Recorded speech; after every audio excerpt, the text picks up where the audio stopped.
Campaign 2020 is sponsored by Wisconsin Hospital Association, Quick Trip, Wisconsin Counties Association, Wisconsin Realtors Association, and Wisconsin Operating Engineers Local 139.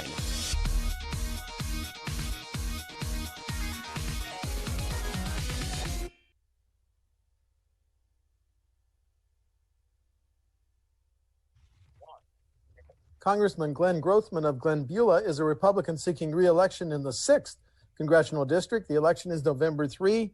Congressman, welcome back to WisconsinEye. Glad to be on WisconsinEye. Wish you guys were out in Washington. Do a great job. We'd love to be there, but Washington is a very interesting place right now. Hey, Congressman, first question. What's at stake in this presidential election between Mr. Trump and Mr. Biden? Well, I think the big issues, even though it hasn't been brought up a lot, is immigration. I mean, Okay. President Trump has dropped the number of people crossing the border illegally or maybe trying to get in here without us necessarily wanting people here from 90,000 a month to under 2,000 a month. And I support President Trump in that sort of thing. If President Trump leaves, I think we're going to go back to endorsing sanctuary cities. I think we're going to undo the policies that he has reached with Central America and Mexico. So we're going to be back to 90, 100,000 people coming across the border, which I think is just going to fundamentally change our country. So I guess you have to say if there's one big thing that's going to change in the next 4 years, it would be that. The second thing is they're ready to change the law if President Trump loses on something called qualified immunity for police officers. You're going to go to a time in which if a law enforcement officer or a correctional officer, for that matter, grabs someone, handcuffs someone, tackles someone, they can be personally sued. So you're going to see much more timid police if President Trump loses, and I don't know how a correctional officer is going to be able to do their job if President Trump loses. And I think with the overall level of spending, you look at the negotiations over the most recent COVID bill, Republicans are trying to spend $1 trillion more, which I think is too much. And the Democrats unanimously, or almost unanimously in the House, just short of unanimously, passed a $3 trillion package. So the difference between $1 trillion and $3 trillion is huge. So I think if he loses, you got to worry about the national debt. I think you got to wonder whether this country can hang on with unlimited immigration. And you got to wonder how the police are going to operate. So it's a huge election. Well, thank you. I want to develop each of those issues. We know a lot about how some officers treat those in custody than we did 6 months ago, a few officers. Is there any national policing reform that you think is needed, Congressman? I don't know why you wouldn't do it on a local level. You know, when I was in the state legislature, we tried to make it easier to get rid of a bad cop. I could have gone further down that road. You know, Scott Walker made it easier to get rid of an underperforming teacher. And we need to do something like that for police, but it's something that should be handled on a local level. One thing I've learned in Washington, it's seldom better to have the federal government stick their nose in things. Once they screw it up, it's almost impossible to undo it. Okay, let's return to one of your issues of immigration. Do we still need to build that wall, sir? Yeah, I think the wall is a good thing. I've been down to the border 4 times. Every Border Patrol agent, every ICE agent that I've talked to feels the wall is a good thing. It really makes a difference. And it saves lives, too. You know, you look without that wall, it gives the Mexican drug cartels control over that border. People dehydrate to death with the wall not there trying to get in. We have drug dealers trying to get in. And when you have so many people dying in this country of opioid abuse or fentanyl, other drugs, we have to do all we can to prevent that as well. So the wall is a good thing and more than pays for itself. You look at the tens of billions of dollars that we are losing every year in this country by having people come here who we don't want to have here, and that's very expensive. Staying on immigration, let's talk about DACA. The Supreme Court said the Trump administration may be able to repeal it, but it just didn't do it correctly. What do you tell DACA young adults who were brought into this country as children, sir? Depends on the individual. You know, quite frankly, I've had nobody come up to me and ask me personally, so I'm not sure whether that means it's a big problem or not a big problem in the state of Wisconsin. But if somebody asked me, I think it depends on the circumstance. Obviously, some people are going to be allowed to stay here. President Trump has made that clear. On the other hand, you don't want to give preference to people who are coming here illegally. I think people who can be removed without disruption, then that's something you have to look into, particularly if we have people on welfare, people committing crimes, that sort of thing. Some industries in Wisconsin, agriculture, dairy farming, roofing, rely on immigrants, some of whom are not here legally. Should there be a path to citizenship for those that are not here legally?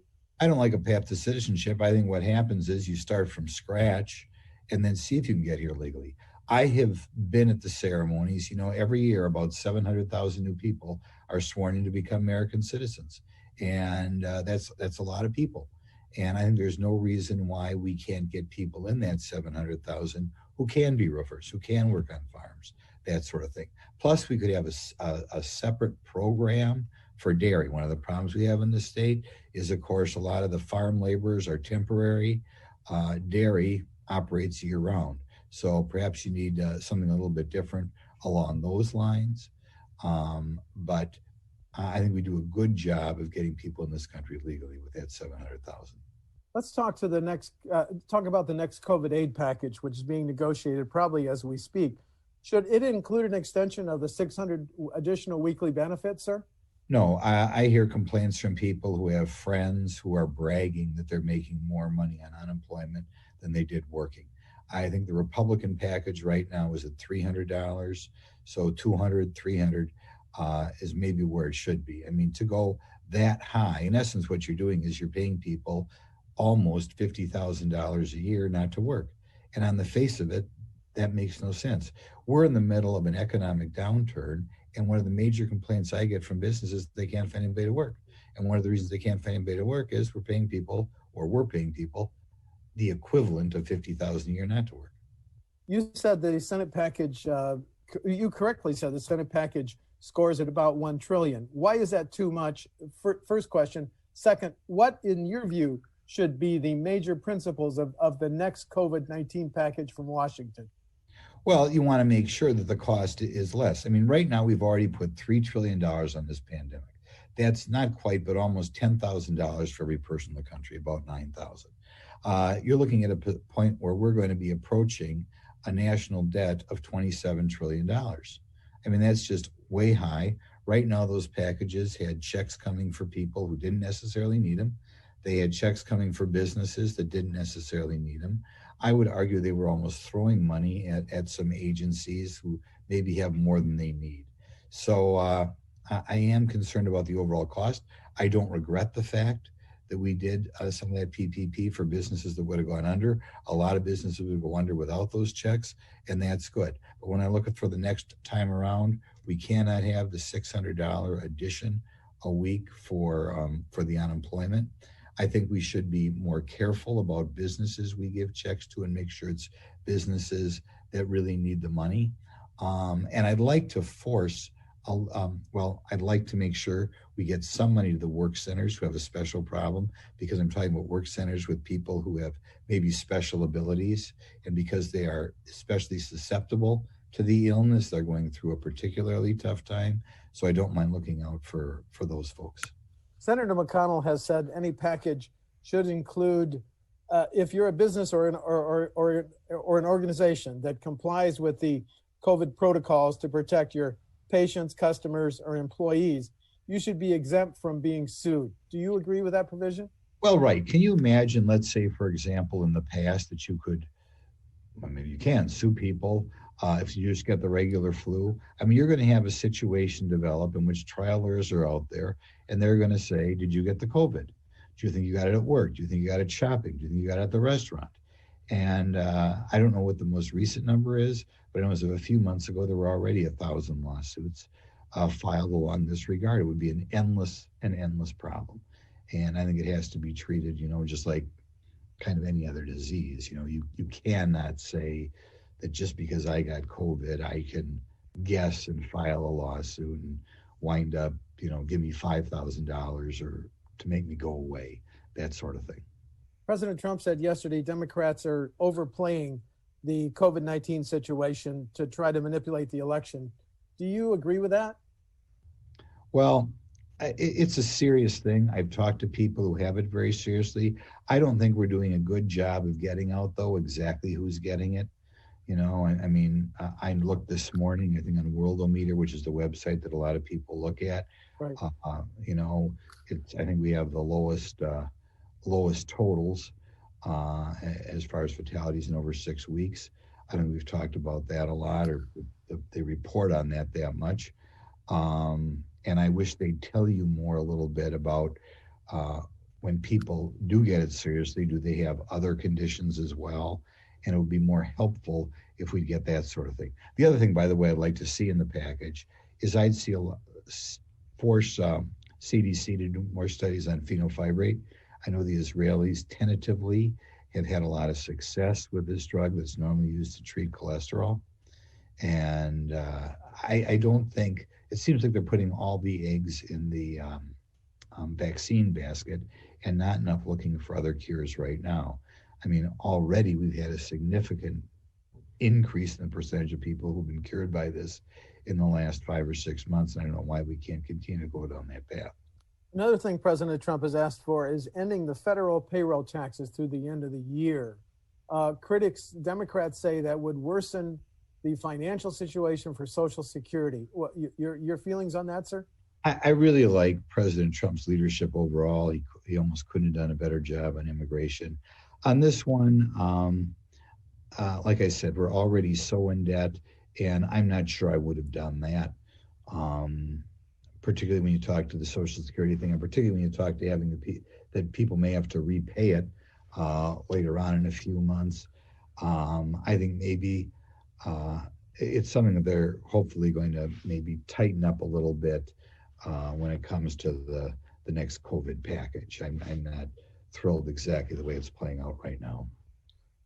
Are you worried about the Postal Service, which may not be able to get absentee ballots to the polls nationally?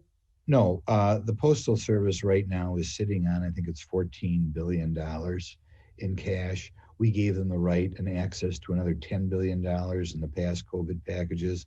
So given they have access to $24 billion, and you're talking about maybe a 2% increase in the amount of mail, I think they should be able to handle it. The post office tells us they should be able to handle it. I realize there was a bill I voted against to give another $25 billion to the post office. But I mean, my goodness, when you have access to $24 billion you're not spending, if you can't say no to another $25 billion, I don't know what you can say no to. I have confidence in the post office. They've done a good job my whole life. I think in my whole life I can think of one letter that really arrived late, which I think is a pretty good percentage, and I would expect I expect them to do a very good job of handling this election. The U.S. Supreme Court has slated arguments on whether Obamacare is illegal for after the November 3 election. If a 5-4 Supreme Court struck down Obamacare, what's your plan B? Well, there's a bill out there that I'd vote for that makes it easier to get consortiums or associations together.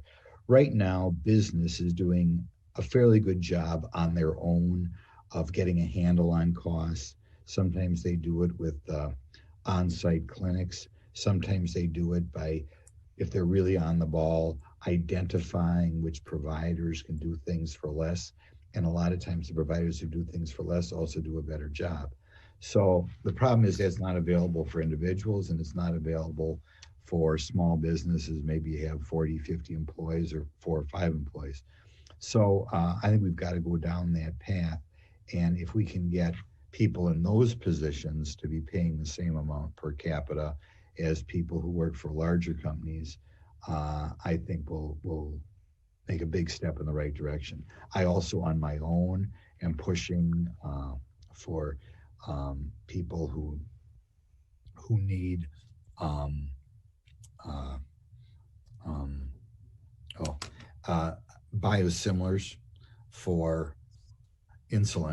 biosimilars for insulin. That would greatly reduce the cost there. I know insulin's a big problem for people. So I'm also in favor of us making it easier to get drugs from Canada. So I think those are 2 things that will lower the cost of medicines for people.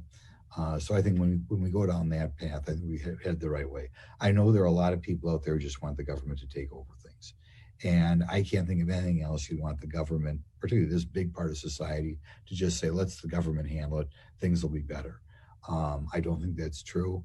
I think you look what happened in some of other countries in which this COVID hit, Italy, say, and the huge shortage of beds they have. So, no, I think a little more use in the associations and a little bit of work on the drug situation, and hopefully that'll begin to get a handle on the costs. In many cities, Seattle, Chicago, Portland, even Kenosha, confrontations between protesters and armed members of the militia. Does this concern you in terms of our nation's future? Well, yes, I think people have to crack down on it. I mean, we have a problem in which we have an increased hostility to the police. And the police overall in this country are doing a great job. I think they're more trained than ever. I think it's unfortunate when we have political leaders encouraging this idea that we have a big race problem in this country, and almost by doing that, implying that it would be okay to have all these riots, and they don't crack down the riots when they happen. So it's a big problem, but I think there's some people who are using it to divide our country. I think they way over exaggerate the amount of racism in this country, and I think that's why they're getting the riots. It is a big problem. I read about QAnon. I don't know a thing about it. Are you concerned about QAnon as a threat to our nation? No, I think I Googled it once and I've long since forgotten what it is. Okay. I'm not worried about it. Understand. Differences between you and your opponent on November 3, Congressman? Well, I think faith in government, I think she at least came out on the internet for being for the $3 trillion package. I think that's a mistake. I'd like to get in, if there is another package on the COVID, I think it should be well under $1 trillion. So she obviously a lot more spending than me. I think on law enforcement, I want to keep what they call qualified immunity for law enforcement. She's for a bill that I believe every Democrat voted for in the House that would make it much easier to sue not only law enforcement, but correctional officers as well. I don't want to put correctional officers or law enforcement in a position in which if they grab somebody, if they arrest somebody, they can be sued. So I think there's a fundamental difference there. I think overall on level of size of government as well, government regulation, I think I'll have a lot more sympathy with business. How has the Trump administration policies been good for the 6th Congressional District, Congressman? Well, of course, we had a great economy prior to the COVID, and it couldn't have been better. I think when I talk to businesses to this day, they want to get back to where we were last March because it was the best position they ever were in. Not to mention, I think I've helped a little bit, but we have contracts here, Oshkosh Truck doing very well. So I think we're doing well in that regard as well. Okay, thank you. Congressman Glen Grothman of Glen-Beulah is a Republican candidate seeking re-election in the 6th Congressional District. The election is November 3. Congressman, thanks so much for visiting with WisconsinEye. Glad to be on the show and hope to see your listeners around the district. Thank you very much, Congressman. Campaign 2020 is sponsored by Wisconsin Hospital Association, Quick Trip, Wisconsin Counties Association, Wisconsin Realtors Association, and Wisconsin Operating Engineers Local 139.